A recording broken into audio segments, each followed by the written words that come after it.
Hello everyone, my name is Nex and welcome to Xploit episode 2. And what we're going to do today is get ourselves some Bedrock.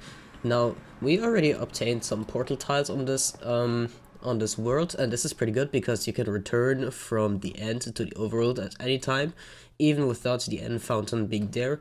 And now I'm just going to obtain some Bedrock because we definitely want some Bedrock before it gets patched out. And my current method that I have a guide on my channel currently works, so we're going to build exactly that. Now, previously there used to be a method where you could just right-click the portal tiles with water, the end portal tiles that is, and they would disappear, but that does not work anymore. What we have to do now is place one end crystal right here and then push it around and delete all the end portal tiles one after another. And after a while we'll have it fully cleared, and then we can place the other egg crystals in.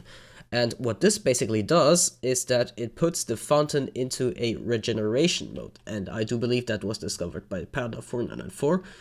And this regeneration mode basically allows us to exploit the fact that the fountain constantly regenerates and places Bedrock back, because it does not have any end portal tiles within the fountain, and it will try to place some back so that the player can return into the overworld without actually dying. That, of course, that fountain regeneration mode only happens when the Ender Dragon is not alive. But yeah, basically this will constantly regenerate the fountain. And through this method, we will be able to basically, with enough lag, mine Bedrock and also have it drop. But that only works if we have enough lag, like I said, and we will basically be placing snow layers with another golem. And that will just make sure that we can basically perform some sort of block mining transfer, and that will basically allow us to drop the Bedrock as a block.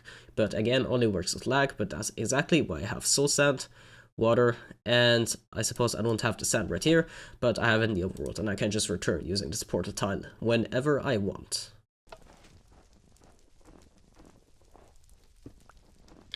We got it. We got the Bedrock. This is very, very nice. Okay, let's see. Yeah, we do keep getting more Bedrock, and let's see how long we can keep this going. Not very long, but hey, look, we got Bedrock. Very nice. Okay, after quite a bit of mining, I decided that I am way too lazy to get more Bedrock, so I will have to contend with 3, and I will probably duplicate the rest.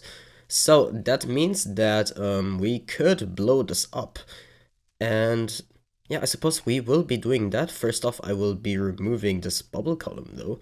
I have to see if I can somehow get down there. Oh jeez, that's a bit laggy. Okay, this will probably pull out the sand. Maybe? No? Okay.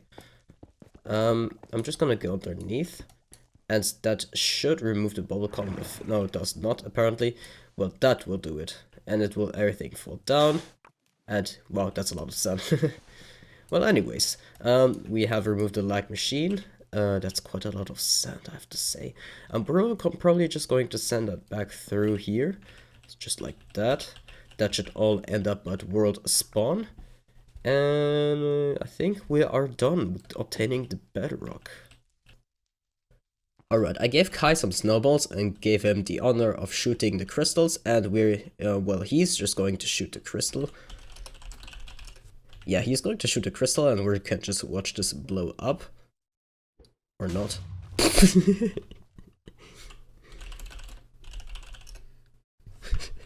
Okay, that was well worth it. Oh no, he survived! Die, scum. Well, either way, we have a big hole here, and looks like the end fountain is fully regenerated. And, like I said, we have Bedrock, which is great. Alright, so onto other projects though. So, off camera, or rather on stream, I built my gold farm. So, let's not fall down here. I did build my quad portal gold farm inside of some chunks of the perimeter, which I and Yodalf and some other people started digging out, by the way. And yeah, so we dug out a bunch already, and as you can see, the gold farm is absolutely fabulous. And it works as expected. So if we just go down there, maybe someone already took the tridents, because I'm pretty sure there weren't any, there wasn't an anvil there before. Actually, if we do turn it on, as you can see, it will be a lot of pigment coming in. Let's first on the trident killers. No experience? Yeah, no experience. Either way, I added some piston doors in, which is an improvement over my original design. Then again, it's only really a quality of life thing. It's not really something that will improve rates or anything. So yeah, so these are of course for us to access the shrines easier, because on a multiplayer server, of course, we need easy shrine access. And I did build a storage down below here. So as you can see, it's an item filter setup. And we're using the tech rock item fillers, which are pretty nice by the way, and using the trapdoor alignments that only works on Bedrock by the way, because trapdoors actually have a slightly smaller hitbox than a full block, so we can use it like the chest alignment trick or the cake alignment trick, dragon egg, whatever, but it works with trapdoors, so that's pretty nice. And yeah, we basically just push the items against it, and they will be aligned so that they are still on top of the hoppers, but so that they don't actually get stuck inside of here, inside of these hopper things, so that's pretty good. And as you can see, my level is already pretty high, so if I just turn on the Trident Killer, maybe turn down the sound a little because it's fairly loud. Yeah, as you can see, all these pigmen are gonna start dropping in, just like you've seen from my tutorial, and the experience starts rising crazy, and it's great. Oh my god. Oh, I left it open. Oh no, that's not good. It's not good at all. Yeah, no wonder. But apart from that, if you don't leave it open, you will be good. But Jesus, these pigmen deal a lot of damage. I also want to show some of the other stuff that we have done so far on the Xploit Discord. And don't mind this cursed portal. It's just someone that placed portal tiles next to these portals. And by the way, that's apparently also on the nether side. But anyways, that's not the point here. I want to show you what else we have been working on the Xploit server. And we have done quite a bit of stuff already. So, notably, RufusAtticus has developed an algorithm on finding multi-spawners, and it regroups those coordinates and spots into an Excel sheet. And that's exactly what he has done right here. And we now have a technically quad spawner, but only 3 can be activated at once. So we do call it a triple spawner for now. So this one is technically active, but we generally use those 3. And I think the tridents got collected for now. But basically, this trident killer right here, this is from Billy's, also a pretty cool one. This works as a ceiling trident killer. And it's very cool because, well, we can kill the mobs from a bubble column that way. Let me just throw in the tridents, and then I can demonstrate you what I mean. I picked it back up, didn't I? Yes, I did. Okay, let's see. Let's just throw some tridents here, and as you can see, the mobs will get killed. If I do toggle these 3 spawners, they will all fall in. And every one of them will fly up here. Well, not fly up here, it would get pushed up here, and will die. So this was my go-to experience source before I built the gold farm, which I did on stream. And as you can see, if I go into my freecan mode, on which I also have a guide on, by the way, on stream I got asked about a million times on how to activate that. And yeah, this works very fine. All the mobs get funneled into these water streams, and from the water streams into the bubble column. If you're wondering why I haven't added a sandwich yet, it's because I'm a little bit lazy. But yeah, this was mostly RufusAtticus's work, and this is pretty cool. Also, it's a killer source of tridents, so many tridents. Anyways, there's also a huge mineshaft area around this spawner right here, and we actually have a second end fountain next to this area right here. So I can just demonstrate that by going into the freecam mode. So our main stronghold is back at our spawn area, but as you can see, there's a second stronghold here, and with that, of course, a second end portal. Now I have absolutely no idea where that second end portal is exactly, but yeah, there's an end portal here for sure somewhere, and there also is a mineshaft and stuff. So this is a pretty damn cool place, and yeah, so we have 2 strongholds here spawn. Anyways, I'm just gonna leave this alone for the time being. I'm just gonna take one last look at the area.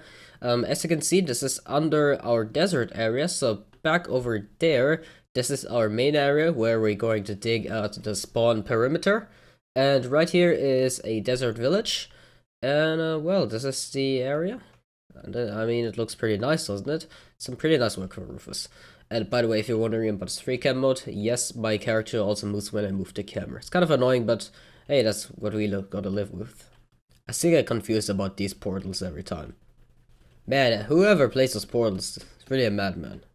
Okay, so our raid farm is somewhere down this tunnel, and yes, we already have a raid farm. It's a simple one from old guys, so we didn't do any stacking yet. But yeah, it's pretty amazing, and I mean, we gotta supply ourselves with emeralds somehow. It looks like I'm out of food. Well, damn. I'm gonna have to get some food, I suppose. I suppose I will just try to use the gold farm for a little, and then also use carrots, and then just make golden carrots, because yeah, golden carrots are absolutely great. Okay, also a recurring issue seems to be that, well, instead of linking to this portal right here, our nether main portal links to the gold farm. So I will have to fix that, and we can easily do that by just dividing the coordinates of this place right here by 8, and then of course we can just place it correspondingly in the nether, and of course at the right height. So those should be the proper coordinates for our actual main portal. So let's just break that one. I wonder, yeah, it does break the other portal tile with it. And this should be our main portal. Now it is looking a little cursed, and honestly I don't even care because it looks very nice. And it's just going to be alone. And I suppose we'll be adding a sign maybe or something indicating that it indeed is for the main portal, the main area. Now let's just see if it does link properly.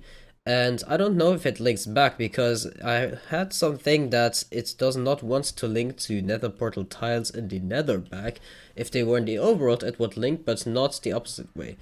And hey look, it just linked properly. Now does it link back, or will it create a new portal? It will probably create a new portal. Yep, exactly. Oh no, I guess it just linked to that one. But yeah, we're just gonna, I suppose, rebuild a portal there, since the portal tile does not want to work. Luckily, we can just easily remove a portal tile by just updating the block. And yeah, so let's just rebuild a portal, I suppose. Speaking of which, I'm also going to link a nether portal to the gold farm. And now this might seem a little contradictory, but if we do get it right, so if we do place it down here, we will have to place the same portal in the down below somewhere else also, right? But if we do place it a little offset, we should be able to place it at the same y coordinates as these portals are right here without having much trouble. So I suppose we could just try placing it right here. So that would be, let's just make it centered actually. Let's see. That would be centered. Okay, that's good. So let's just do it like that. Actually, since we're in the overworld, we can actually have a portal tile just like that. So we just have to place a portal tile, I suppose. And let's note the coordinate, 967, 160. So it looks like it's right in front of the staircase, but that should not be too much of a problem. If we just offset it to a little bit right here, it should be good. So let's try that out and see if that does work indeed. And if it does not, then I suppose we'll have to deal with it some other way. But I think it should work. Now, hopefully it doesn't link us to the big portals. Okay, it looks like it did, unfortunately. And of course I'm being pushed into the sand pusher thingies. Whatever. You know what, I can just break out myself. Not too big of a deal. Whatever, the pigmen break out as well. Or I guess just close it off, that works too. Well, anyways, yeah, I guess that didn't work out as planned. Just to try it out, we're just gonna place a normal portal. Maybe portal tiles have an issue in the overworld as well. And let's see if that links back properly. It does, but that was the easy part. Now let's see if it does link back to the big portals. Yes. Yes, it does link back to the big portals. Well, I guess that's to be expected if that one is at a really low y coordinate. And you know what? I don't even really care that much. When the perimeter is going to be big, we're just going to be able to zoom all the way from A to B. And it will be fairly easy, so I guess we won't have any portal here. What we could also do is have the portals of the gold farm in default off state, and that way we would make sure that we would pretty much always land in those portals right there. But right now I'm going to leave them in on state default, and we will see about the rest later. Our first priority, of course, is to dig out this entire place anyway. Well, not really dig out, but to bomb it out. Anyways, now that I got food and that the portals are linked properly, let me just swap these out for obsidian because it actually bothers me seeing it like that. You know what, let's just leave that obsidian there because we love chaos on here. We're just going to go into the nether and going to go to the raid farm area. Now, I did try recording this before and I forgot to press record, so that kind of is bothersome. But yeah, the raid farm area has been upgraded a little since the last time I was there, excluding the time I did show you, but I forgot to press record.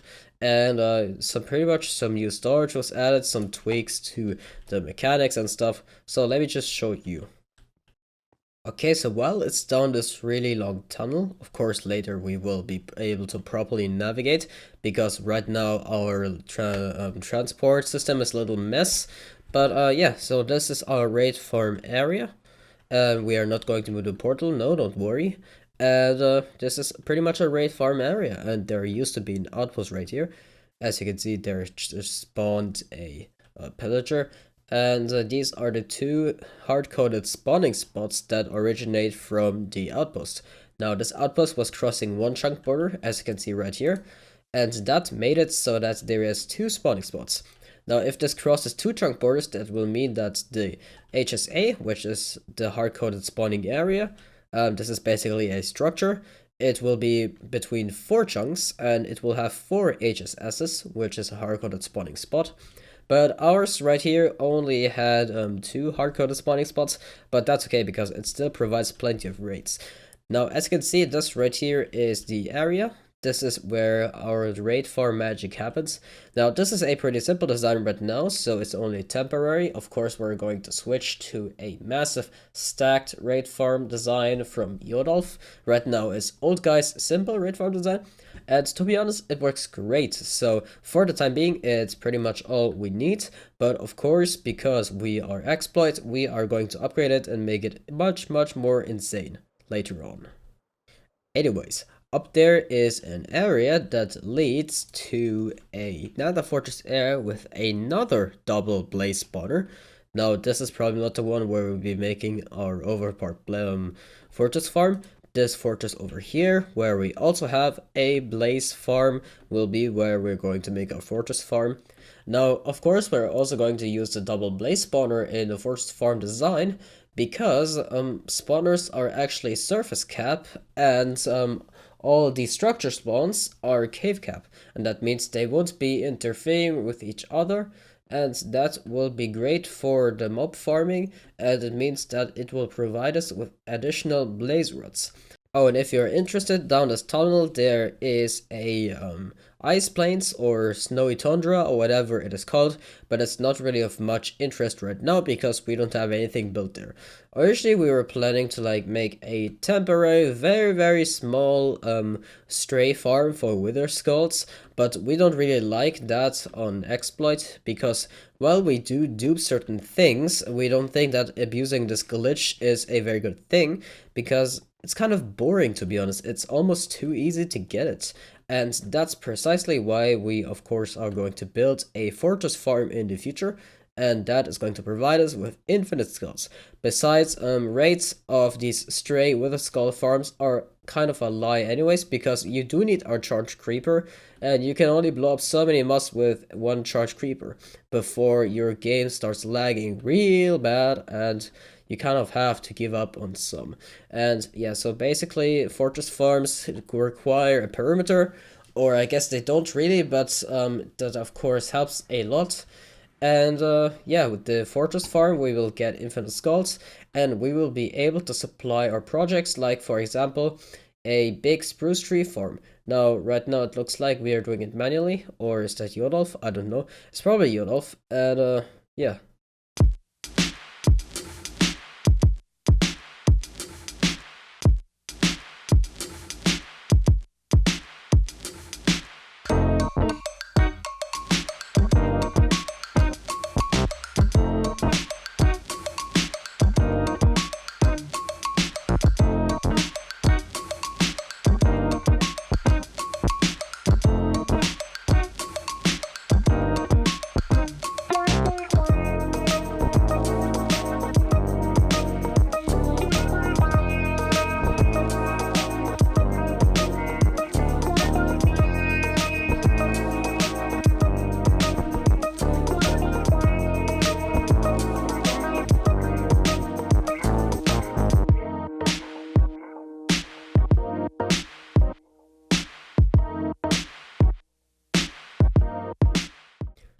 Anyways, we're just going to go over to our triple perimeter area.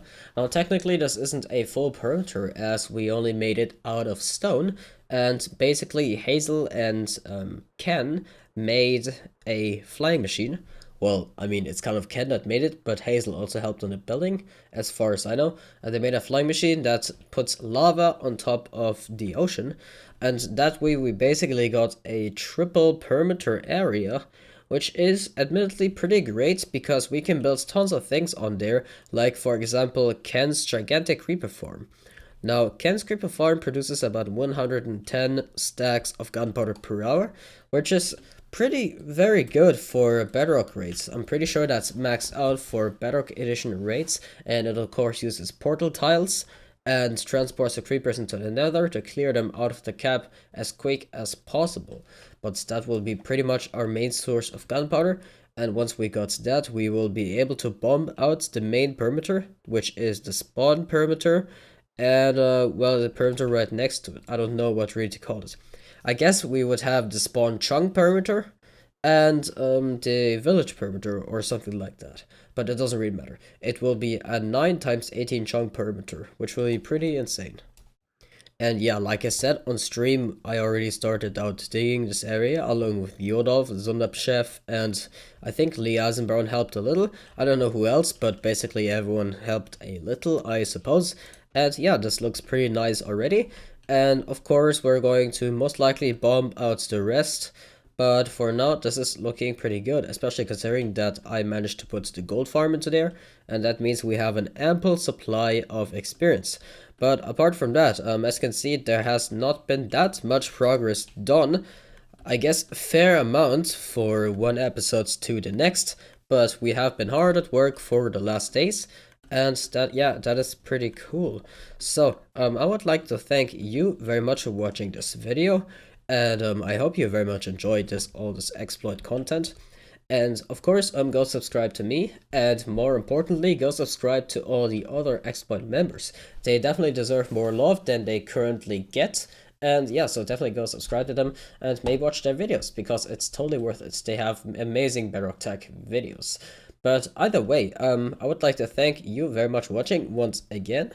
And nothing more much to say. Minus next, and bye bye.